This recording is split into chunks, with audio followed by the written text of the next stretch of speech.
Okay. Only for the record, to introduce some dazzling young writers that I've had the honor to work with. I was in the 5th grade and sitting quietly in the cold, bright, white room. The metal table in front of me was empty, which had to mean we weren't doing any experiments today. We usually went to the science lab for an hour on Fridays. We spent the rest of the class time, save for another hour allotted to art, in a different room on Tuesdays, in the classroom. So if we weren't experimenting, why were we in this stale seeming place, instead of the sunny room where my homeroom teacher waited, I wondered. In the next moment, the lab director, Mrs. Davis, came in. She was wearing the same white lab coat she always did for science lab, so it made me think I was wrong. She soon changed my mind again when she held up a tape. "We're going to be watching a video today," she said. I sat up, since a video might have been an omen for a looming pop quiz. I flicked off the lights. It turned the room dark blue, making a glow from the television in the corner shine brighter, while on the screen there was deer that trotted along a grassy field. A voice of the monotone man, the narrator, told us that we were going to be learning about the life cycle. I tried to stay up. The speaker was slow and hypnotic as a lullaby. My eyelids flickered until an image of a fox appeared on the screen.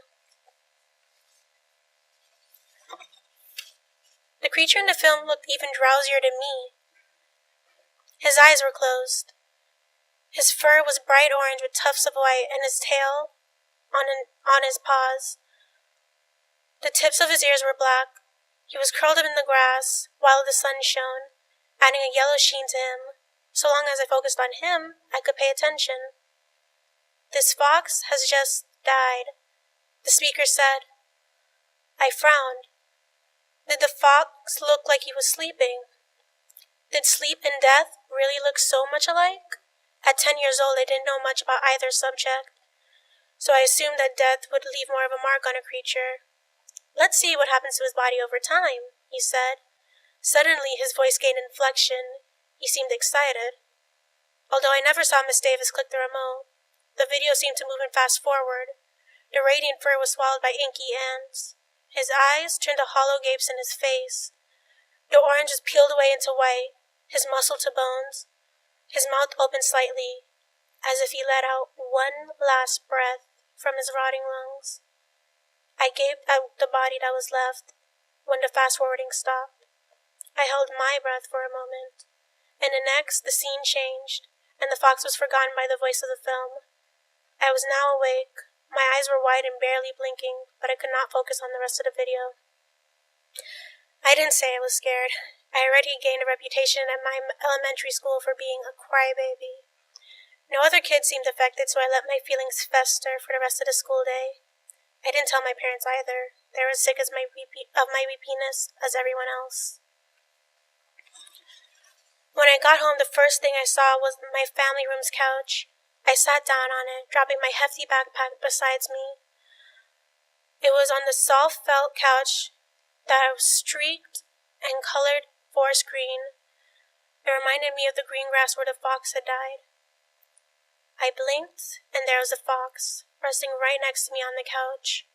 The fox gasped. His flesh was being gnawed at again. The empty sockets of his eyes deepened into black again. Its chest turned to a meatless rib cage again. I hopped off the couch.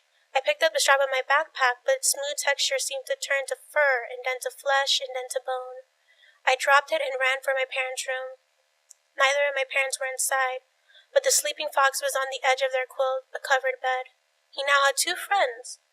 One was next to the TV, on top of their cabinet, and the other over my mother's nightstand. In tandem, they all decayed. Their fur and bits of skin spilled over the shiny tile of the ground.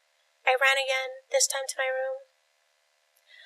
The whole time I knew none of the foxes were there. I chanted it in my head like a mantra. The foxes aren't there. The foxes aren't there. Stop thinking about it. Stop thinking about it. My mental wishes did not stop the sleepless nights where the ghosts of rotting foxes appeared. It was a week before they truly vanished, or at least they stopped haunting me with haunting frequency. I was wrong about death not leaving a mark. Thank you.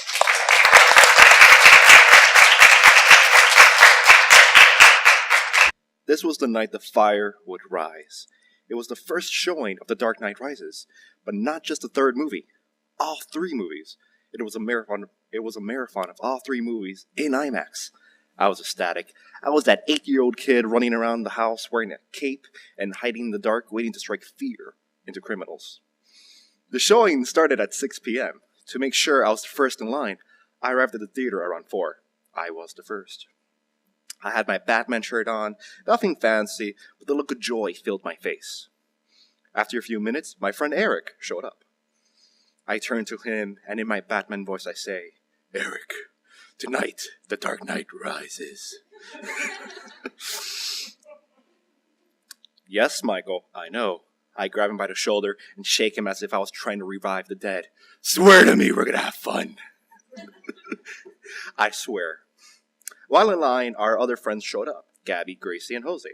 They couldn't join us, but they got a different showing. 10 minutes later, they started to let us in. I was jumping around like a maniac, as if I had a sugar rush that could last for hours. The smile on my face was impossible to put down. The world could literally end at 4 in the morning, when the movie ended, and I would be okay with that. Eric and I take our seats to watch Batman Begins. I grab him and I pull him close to whisper in his ear, "It begins." Throughout the whole movie, my arms run up in the air and rushing everywhere, almost smacking Eric in the face several times. My chair is the equivalent of a bounce house. I'm drunk on excitement. The movie ends, and we're given a 10-minute break. I start to laugh like an idiot. Eric has a look on his face that said, "Good, Michael's having fun." And yet, it gave a questionable look as to, why am I friends with this lunatic? 10 minutes passed, The Dark Knight started to play. The theater went quiet, and once again, I was like a clapping seal receiving a fish for a treat. Then we got to the Joker's first scene. I froze in fear and in delight. With a smile, you can say that a smile was definitely placed on my face. I grabbed Eric's arm as if an alien was going to burst out of my chest. That one scene made the whole movie what I expected. Smart, witty, bone-chilling, and everything a Batman should be. I was pretty sure at the end of the movie I had left some fingernail marks on his arm. Maybe a bite marker one. Finally, it came. Finally, the moment came. What the whole night has been brought up to this point. The Dark Knight rises. I leaned to the edge of my chair to the point of falling off. I did not move for the next 2.5 hours. I turned my head to Eric, and I just stared. I think he was afraid that I might do something, but I did nothing. Just stared at him and gave him a grin as if I was Jack Nicholson in The Shining. Then I slowly turned my head back to the screen. The movie ended, and I felt like a bomb, ready to explode. I started to talk as if I was Batman himself, making jokes left and right, laughing at the plot holes and whatnot because they just did not make any sense. All I knew was that at the end of the night, I had fun.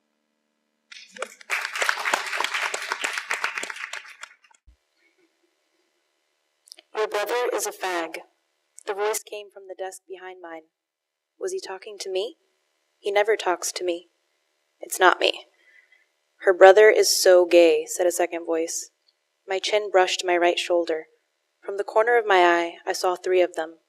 They were looking at me. Your brother is a faggot. I turned my body to face them. 2 were sitting, and 1 was standing. Past the boys, I saw Miss Portugal. She kept her desk behind our backs. Miss Portugal looked up from her papers. Her eyes met my dripping ones. Miss Portugal looked back down and continued writing.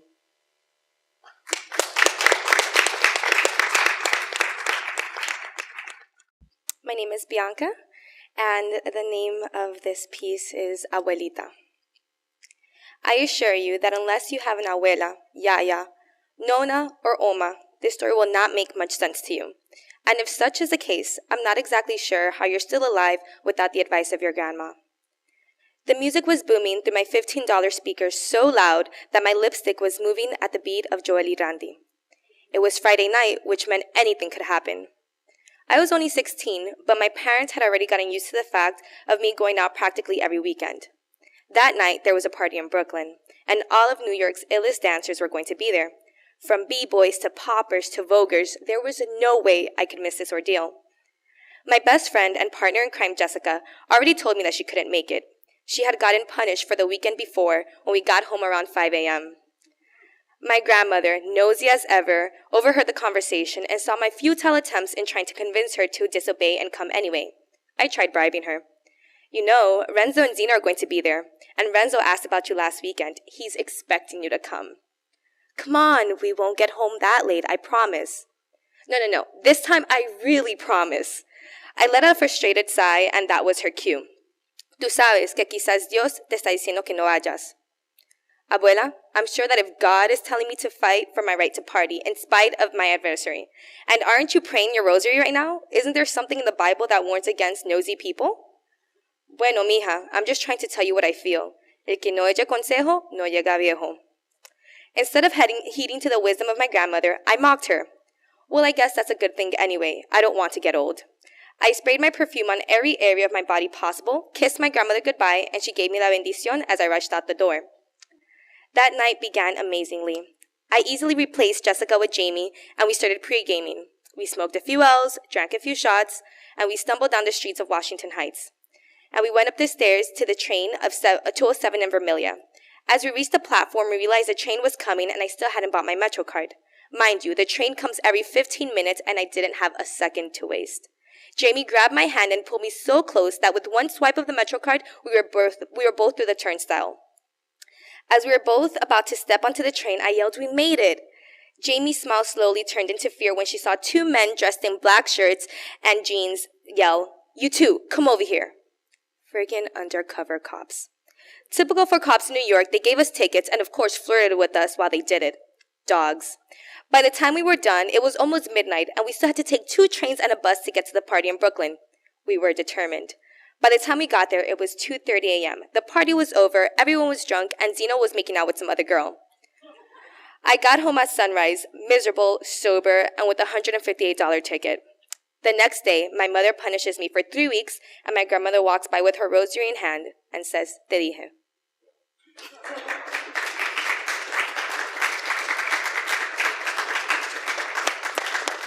Thank you. And while I'm up here, I will be reading a piece by Adrian Suarez Avila, who was not able to make it, and it's called Chocolate por favor.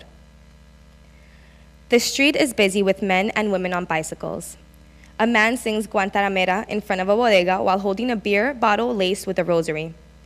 I listen to my cousin's suggestion and follow the crowd of children pulling their mothers' patched-up dresses, leading them to the house where ice cream is sold. "I want vanilla, mommy," a young boy yells out beside me. His feet are bare, and he looks hungry. An older man stares at my polo shirt and my name-brand shorts, taking a few seconds to look at the checker pattern decorating my shoes, my Americanness. I know I'm not welcomed.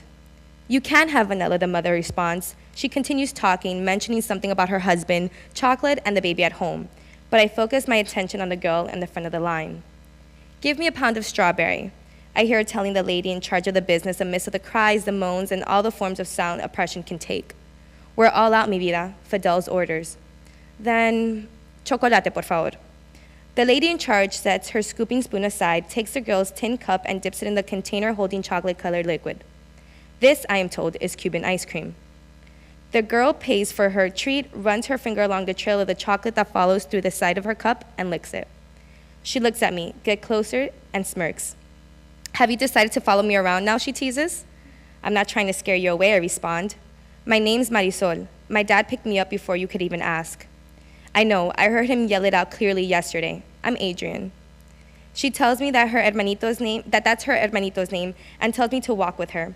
On the way out, I hand over my own tin cup to my cousin and give him some coins to pay for his order.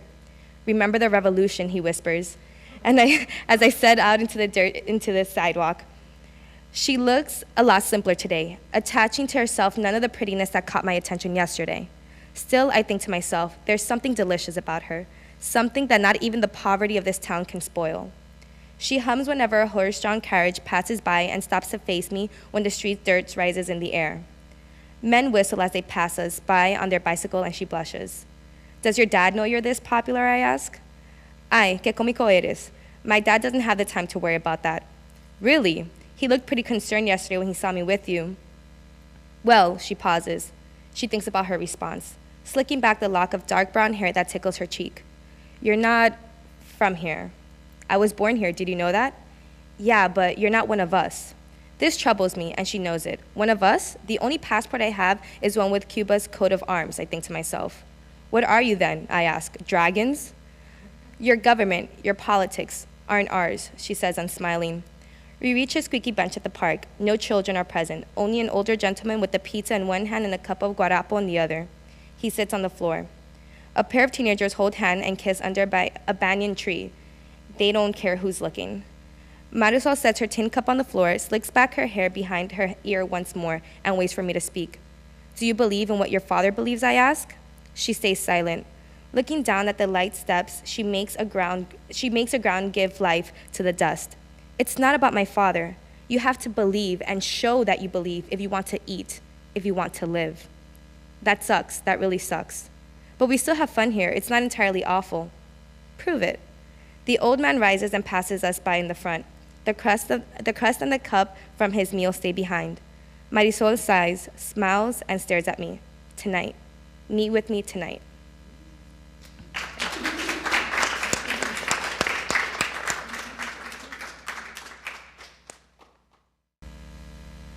I sat on the floor and waited for her to start. This was my favorite part of the day, after my morning cartoons and fresh out of the shower. I played with my delicate pink pom-pom socks as I waited for her to come with my favorite red brush in her always glossy manicured hands. It was her brush, and the fact that she used it on me made me feel grown up and special. This was our time, the time Abuela set apart just to be with me and chat about everything that was going on, like me getting a new Lisa Frank notebook and my super cool Hello Kitty stickers that playfully decorated my Barbie lunchbox. She sat in her beige and white recliner in her room, and I sat in between her legs on the blue carpet, which became a deep ocean every time I was bored and jumped all over her furniture. I exchanged playing with my pom-pom socks for playing with her red-painted toes. She hated it, but it made me laugh. Then ahí, she said, handing me 2 hair ties, and began brushing my untamable curly hair with the patience of a saint. As she parted my hair down the middle, she told me about her adventures of traveling all over South America and her visits to the homes of various presidents. I always pictured her and my grandpa on a purple magic carpet, just like Aladdin and Jasmine, except in South America. I waited for her to finish with my curly pigtails and ran to grab my favorite bows. After all, those were my personal touch. Delicately, without moving one frizzy curly hair, she tied the bows around the hair ties and sent me off to finish my homework. I paid her with my invisible credit card and with a big hug that filled me with her lavender scent.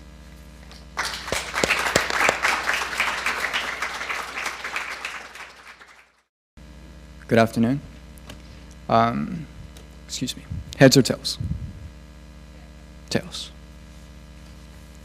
Most excellent. This is my story, Delirium. The desk attendant released the phone from her shoulder and jammed it back into its base. She rubbed her eyes, digging into her tanned wrinkles. Señores, solo quedan 3 asientos disponible. What do you mean 3 spaces? My mother asked. The attendant huffed out. She turned to her assistant. The assistant said, okay. On this flight, we can only take 3 more passengers. We're sorry. There's nothing else we can do. My mother's eyes welled up. She tried uttering something. She looked up at my father. My father looked down at her. He stroked her cheek. It's okay, he said. Everything will be all right. 3 hours away, in the midst of empty terminal seats, I sat, holding my 3 siblings close. My father turned to look at them, then me. I nodded in his direction. My father, brother, and I stayed behind. My mother and both my sisters left on the plane. 2. We were trying to make a connecting flight from Miami to Peru, then to Chile, where we would visit my grandparents' camps in the rustic southern point of the country. In getting to the camps, we would enjoy the green mountains running across the horizon. Past us, the faded road would wind along hay meadows. The road would end before the dusty ground of the camp entrance. The entrance would be chilled. Pockets of light would peer in through the beech branches. Grapes would rail overhead. The air would be filled with this ripe sweetness. This trail, fixed with dead underbrush, would lead us to old brown faces, pouring from weathered shacks. One face, an eldest, would come shaking to me. She would press my hand against her face, sob into it, kiss it, and whisper, "Nicholas." If I had never left, this would have been my name. Then she'd pull me into her shack. Then I'd see my great-grandfather's carbine rifle, etched with marks for the hundreds of Andean foxes he hunted. I'd see my great-grandmother's pendant, darker than onyx and cold and silver, fixed from a meteor found in El Valle de la Luna. I'd see my grandfather's watch and sea-stricken Bible and my grandmother's worn-out poetry books. I'd see my mother's paints and canvases and my father's reading glasses. If I had never left, this would all be mine. The eldest would light an incense and walk back outside. The eldest would forget me. I'd turn and find a caving back door. I'd step through the door, and I'd end up at the end of the country, in a meadow of wet and thick fern. I'd walk through it, following the sound of a stream. I'd find the stream, lit in heat. I'd step closer and stare into its black depths, seeing the wavering white and black trout circle each other. I'd allow myself to step in and submerge into the brisk depths. I'd allow the water to envelop me within and burst my lungs. If the water revived me, I'd allow myself to come back. I'd allow myself back home. But instead, I was sitting at a steel airport seat watching the 26 rerun of a Samsung tablet commercial. The terminal was a bright expanse. It was a great pathway of black tiles sectioned along with 8 waiting areas of countless steel rows. There were 3 magazine kiosks with no attendants. Spanish announcements constantly came on. The brief silences between it made it more daunting. My brother whined over how cold it was to find sleep. He hadn't brought his sweater. He thought carrying it would be as overwhelming as going into exile. My father didn't have his sweater either. I had to give up mine. I didn't mind though. I knew I wouldn't be able to sleep. But seeing my brother slumped against my shoulder and my father dozing off himself, I felt calmer. I believed that all would be resolved tomorrow night, that I would go back to my country and it would be all right. Part 3. I watched dawn approach over the airfield. It crept in slowly. I watched the sky lighten into blue, then pink, before becoming a space of swirled clouds and orange heat. When my father and brother woke up, we went to have breakfast at the terminal restaurant. The restaurant had a shady bar and a dining area set up as a patio. The menus were poorly printed. The chipped chairs were glossy red. The round tables were enameled with discolored designs. Each of us ordered the American breakfast. It consisted of wet scrambled eggs, 4 slices of sweet ham, and 2 slices of dark ciabatta, with a warm juice and oversweetened coffee. We took the time to taste each thing. We managed to smile how it all was. We stayed there most of the day. We ordered more weird items, including a milkshake my brother retched on. We laughed at that. We watched people pass by. Like shadows, anxiety trailed on some of them. Part 4. The next morning, we were having breakfast at the restaurant again. We weren't smiling. We weren't laughing. The second flight got canceled. Part 5. I'd stared at that other bitch the whole time. I slumped back and my eyes were weak and packed with the ceiling light. I wanted to undertake that light as malicious heat and fry her face in. Then I'd disintegrate the rest of her being onto the floor and kick her dust away. Her dust would go and fade easily too, for existence was as inane as that smirk. She had just taken the last 3 spaces on the third plane. She took them even though her brother said she'd like to spend more time in Peru. She took them even though her husband said he'd feel better about skipping Sheila this time. She took them even though they hadn't stopped to even take a shit and they were already late. She took them even though the attendant said she'd have to pay extra for her carry-on. She took them even though she saw my brother crying and my father holding him. She took them even though she saw my glare, and after she saw my glare, she took them with a smirk. She told the attendant the extra fee was okay. She told her companions that everything would be all right. I stared at that other bitch that whole time. Part 6. I'm sorry, sir. I'm afraid we can't let you into Peru. You don't understand. My sons and I have been here for 3 days. We're exhausted. My eldest one just got assaulted. Please, we just need a hotel. Part 7. 20 minutes before. I didn't sleep for 4 days. I didn't sleep the day before the trip. I didn't sleep the 3 days after. I couldn't sleep. I didn't sleep.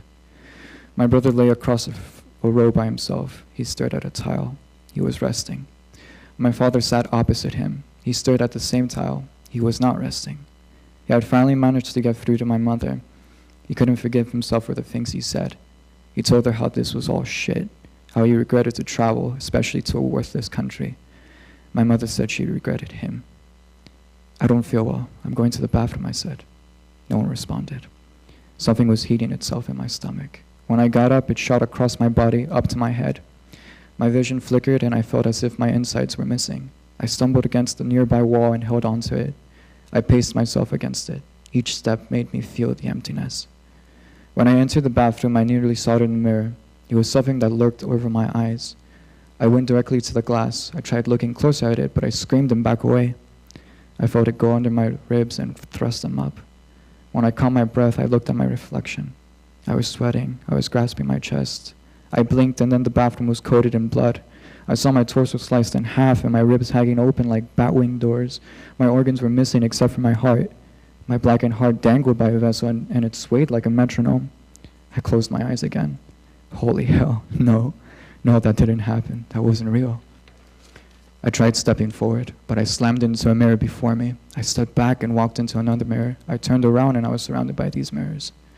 My reflection appeared in one mirror, smiled at me, but disappeared before I could focus on it. As I turned around to try to find it, I felt it laughing. The more I turned, the more the mirror closed on me. I screamed and crouched onto the ground. The mirrors were gone. I charged up to the sink and held up myself against it. I was gasping into the sink. I got up, supporting myself on the faucet. I saw my face. I was damp and dying. I was grinning and crying. I looked deeper into my eyes and found it. It was a gleam I hadn't seen before. A gleam that shined like a trail of broken glass set under flames. A gleam that shined from abysmal shadows. A gleam ignited under the rapture of my psyche. A rapture exacted from my lack of sleep. I slammed my palm into the mirror. Its entire frame shook. I smacked it again and then punched it. I stood back, never losing contact with the gleam, and tossed a stronger punch, cracking the mirror. I winced and looked at my hand. It was sliced and blood was coursing through. I dipped my hand into the sink, letting my hand sting under the hot water. I looked back at the mirror. A blood stain divided two large shards. On one side, my face was shocked. On the other, my face was smirking. The gleam was still there. I looked back down and saw the entire sink filled in my blood. As my blood overflowed, a dead trout surfaced up. As my blood poured out of the sink, the black trout slid out and clasped onto the floor. A white trout was surfacing next. I stumbled back, slipped on the blood, and struck my head against the wall. When I stirred back, I was sitting on dry tile. My hand was bloodied. The two large shards had fallen. Where have you been? My father asked. The bathroom. Why are you shaking? I'm cold. Okay, let's try to go to foreign customs. Maybe we can switch our tickets and go back home. Okay. My father carried my brother. I walked behind him. We stopped and asked the janitor where we should head towards. He pointed us out to a door he had to open. He smiled at me as we went in. The door led us to a dim corridor. The corridor was long and dusty. It led down to another door. The window of the door glowed. As we walked closer, it glowed brighter. I walked ahead toward the growing light. Slow down, son. I ran and slammed the door open. The door smashed into a wall and the echoes seized the air. I looked past a crowd of travelers into a gift shop. By a stand of postcards, a lady stood. With the slam, she looked up at me. She wore a pinkish dress like a capuche bellflower. Her black hair shined. Her black eyes flared with mysticism. Her brown skin also glistened as dew that would evaporate and lift as morning mist. She radiated this transience like an aura. I took a step towards her. I noticed her eyes widen. I had my face grabbed and thrown into a wall. ¿Qué carajo haces aquí, cabrón? Through his meaty fingers, I saw I was being held back by a policeman in green uniform. I was tossed back harshly. I felt my head moistening the wall with blood. I fought to look back at the crowd. Through the crowd that had gathered, I looked and saw no one there. Last part. I'm sorry, sir. I just can't let you in. As you've said, you were supposed to go to Chile. Not here, sir. Please.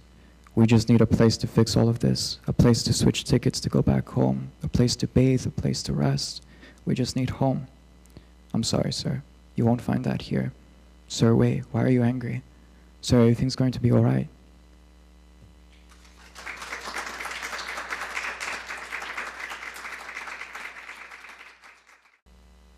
I was sitting in my brother's small dorm room, watching the Australian Open, one of the 4 major tournaments in tennis.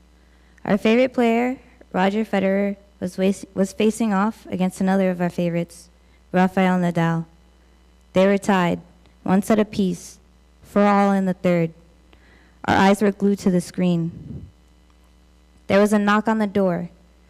The players were in the middle of a 22-point rally. Neither of us wanted to move.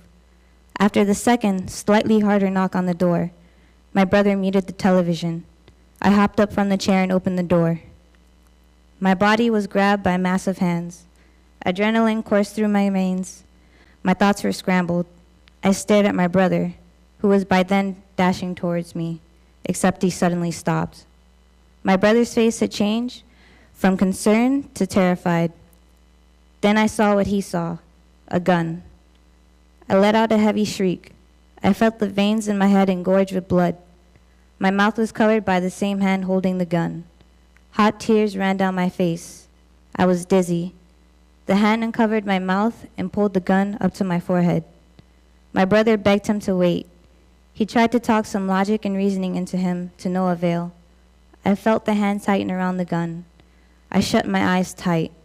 I realized then how much my body was shaking. I slowly opened my eyes and locked them with my brother's, hoping my eyes could show the feelings I had for him, for everyone else that I loved. I needed to make sure that he knew. Then suddenly, the pressure on my forehead from the gun vanished. I turned around to look into the eyes of the figure that grabbed me. He smiled and said, "Nigga bored." He turned around and returned back to his room. I heard the door close behind him, followed by the loud rap music that flowed through his iPod speakers.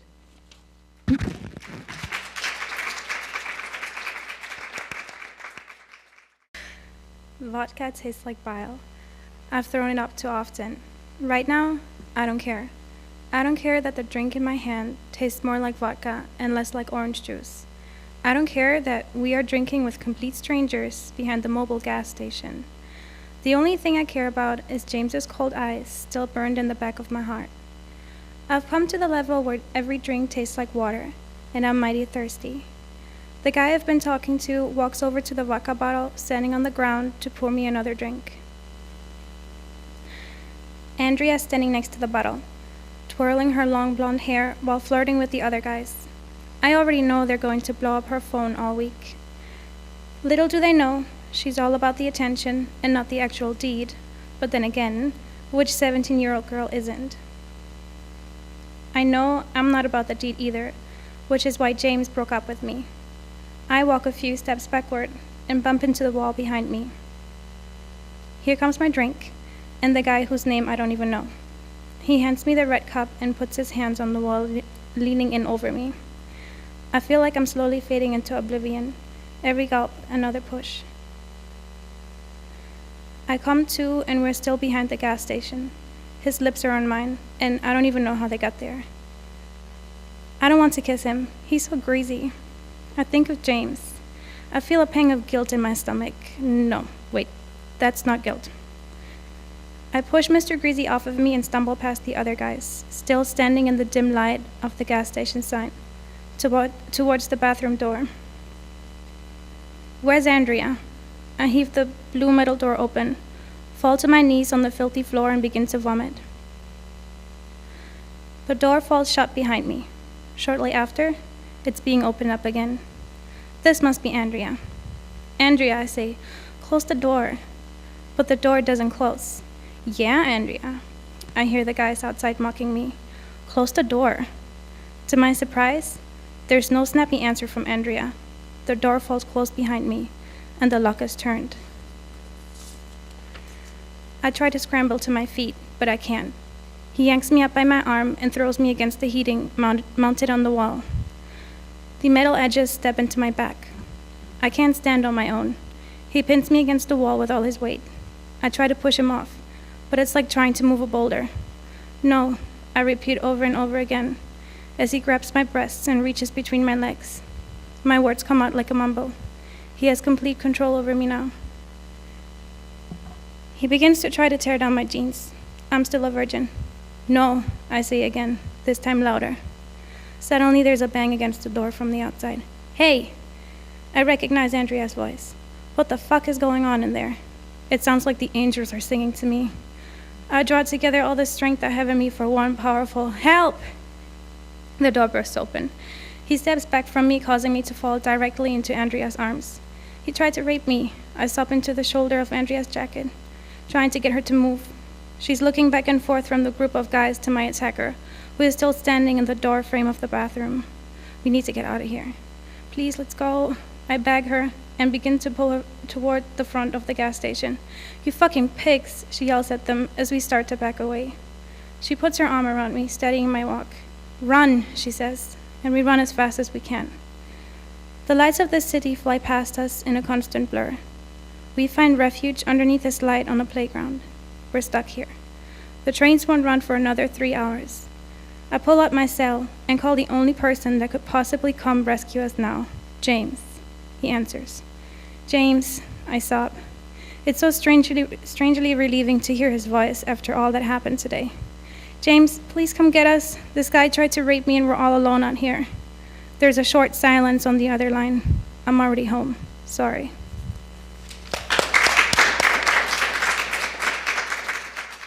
This is in my mother's voice. This is her story. This is about my mother's father. The first memories I had of him was his voice. He had a beautiful voice and could dance too, but he was much better at singing. He sang when he woke us up, a voice strained from a night shift spent working. A tired voice, but still beautiful. Every morning, when it was his turn to take us to school, he would wake us up. The most annoying, stupidest song ever. Tá na hora, minha gente, tá na hora de acordar. It's the hour, my gentle ladies, it's the hour to wake up. He'd wait for me and my little sister to get dressed and eat breakfast. Then, we'd wait on him to do his daily routine of cleaning the car. Cleaning isn't women's work, he would say, when he scrubbed the bathroom floor spotless. Same for the car. None of us could sit inside as he'd go like a maniac, wiping dashboards, picking crumbs off seats, while I leaned against the door to our house, dressed in my school clothes, the Roman Catholic school kind of clothes, hoping I wouldn't sweat in them, hoping I wouldn't be late again. He'd always make us late to everything. Even when his sister was getting married, the bride had to wait on him to arrive at the wedding. I bet he was cleaning the car that day too. Anyways, half an hour later, the car looks brand new, minus a few dents. I always asked him how it got damaged, and he always responded with something like, "Oh, I parked the car, and then, wouldn't you believe it, someone came and hit me." I always asked him how it got damaged, and he always responded with something like, "Oh wait, I knew he was lying. That was it. He had shards of windshield glass in his arm from dents. 11 times he'd been in accidents. I was always scared that he'd die in one. But I felt better when he hugged me. His glass shard arms were muscular and felt strong when he embraced you in them. Those were arms that felt safe. I hated it then when he used those same arms to turn the wheel of the car. He was the worst driver ever. He sped through every turn, hoping to arrive on time, and we knew we'd still be late. I sat on the right back seat, and by the end of the ride, I'd be on the left. Thankful that I survived yet another drive with Dad. Mom usually drove us, but some days he'd be our chauffeur, zipping along, half asleep, dangerously close to other cars, all the while listening to English music on the radio. He didn't know English, but he liked the way the sound sounded. His favorite, broken English, was, "I see trees of blue, clouds of white, something, something of the day. I love the night, and I think to myself, what a wonderful world." He could sing in English, but when he spoke Portuguese, He spoke it like he had too much money and not enough places to spend it. He'd only finished the fourth grade, but he borrowed some words he had from rich clients that came to the bakery he used to work at before his current job. He was proud of me when I did well in school, and even prouder that I could speak English, Spanish, Japanese, and German. He paid for lessons, much to my mother's chagrin, and by the time I was old enough to work, I taught others English and got better at it. He didn't value just being smart, though. He would joke, "É melhor sendo uma pessoa burra que trabalha, em vez de sendo uma pessoa esperta que é lesado." It's better to have a dumb, hard-working person than a smart but lazy one. I liked his jokes. When I take too long choosing what to wear, he'd go, "When I was young, I know, Dad, I know. I'm just saying, when I was young, I had one pair of shoes and two pair of clothes, the one I was wearing and the ones that were washing." He still lived like that, even when he had money. We had to beg him to buy a new pair of pants and shirts for himself. He just spent it all on us. I'd say one day, "Oh, I like strawberries." And he'd buy boxes and boxes of them. Until I had to say, "Stop buying strawberries, I'm sick of them."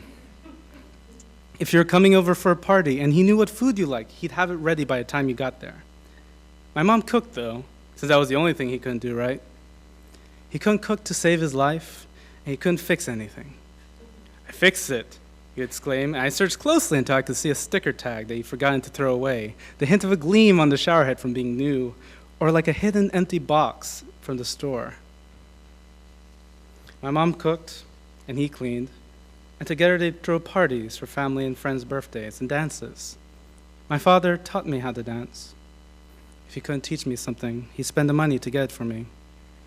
My mother said no twice, once to hang gliding lessons, once to a motorcycle he wanted to get for me. He liked fast things. He never saved the money, he just spent it all on us. He lived like he would die young.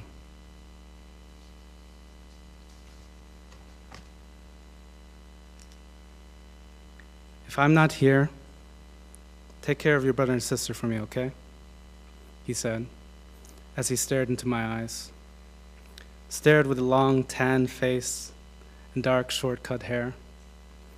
Gripped my shoulders tightly with those muscular arms of his, attached to his skinny, long-legged body.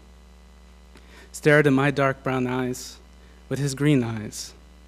Green like the shallows of the water on the beach. Green like the leaves of the trees in front of our house. I was young when he said that. I was young when I looked into his eyes and he looked into mine, until he could no longer keep staring, until he could no longer gaze in a straight line, until he could no longer see with those green eyes. They took him to the hospital when that happened. He never had a vacation in his life until those 3 months spent there. Being told they had diabetes. Being told he couldn't eat most foods anymore. Being told he couldn't get angry anymore lest he raise his blood pressure. He loved sugar. My mom would bake cakes for him all the time, and he ate tons of them. When he left the hospital, we had to hide the sweets. Sometimes, though, there'd still be a slice of cake missing when we checked back later. And then one day, the house flooded. There were cockroaches in the water. Power lines were down. I had to walk carefully for fear of being electrocuted. Before leaving the house, though, Dad went straight to the kitchen, opened the fridge door, and ate the pudding. Why did he do that? The pudding wanted to be saved from the flood. He ate, even though he knew it made him worse. Even though he knew he had to keep his sugar in check in order to keep his sight. My mom wouldn't cook feijoada for him anymore, so he'd buy the ingredients himself and sneak them to a friend at work who was a chef and could cook for him. He couldn't drink Coca-Cola anymore, which he loved more than alcohol, because it was worse for him now than alcohol. He loved food, he loved eating it, he loved giving it to others, and now he couldn't have it.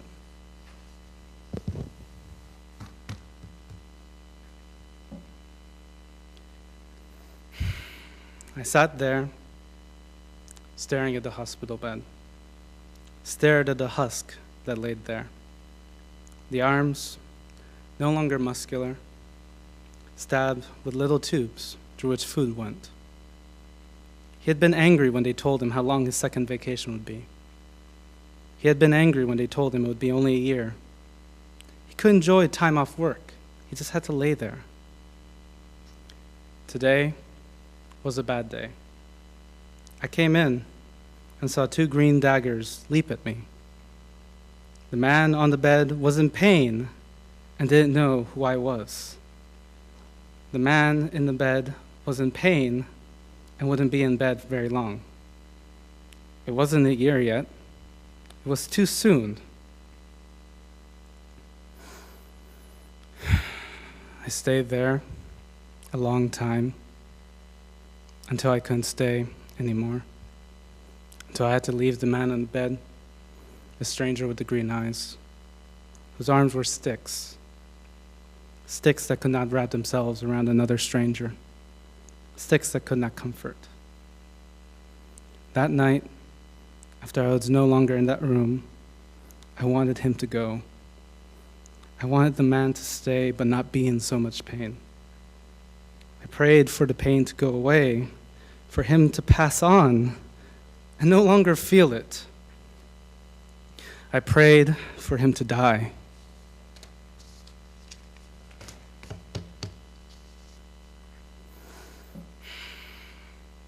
I sit at a restaurant. My mother sits across the table, my half-sister next to me. They just came in from DC, and we wanted to show them our new house, our new home. She has such clear eyes, like my father. We sit at the table and clap when the guitarist finishes another song. As we get up from the table, my half-sister dawdles over her newborn son, and we ask the guitarist for 2 requests. As we pay the bill, the girl from Ipanema plays. And as we leave, I hear, "And the dreams that we dream of once in a lullaby."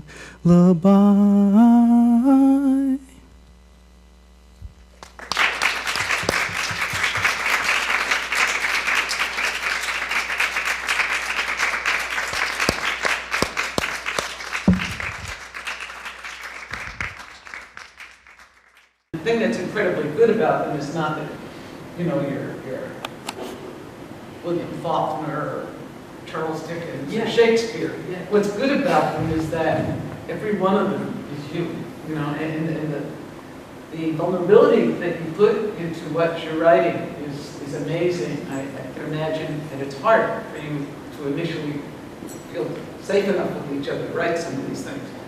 And so I hope that we take away from this not only the pleasure and experience of being able to write and being able to tell your story, but the way in which telling our stories can bring us closer together and overcome cultural differences.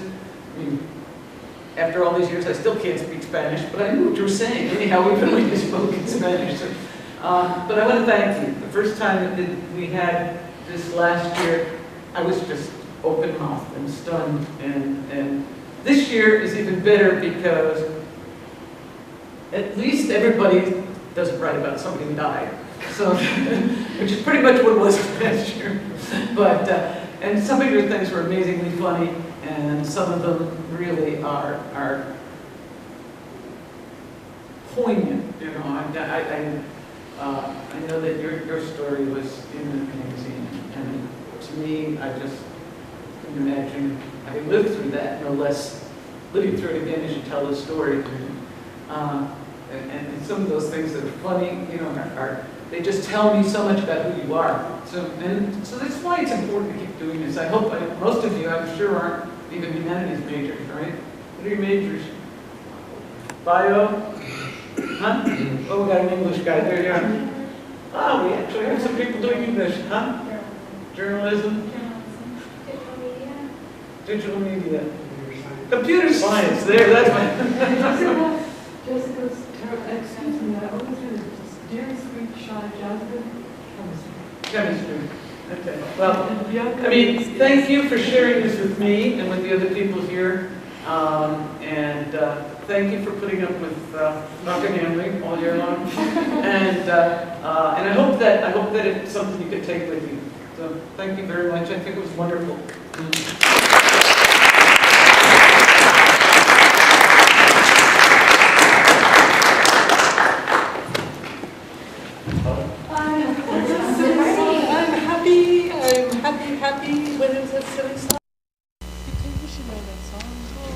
I'm happy because I'm happy. Everything is awesome.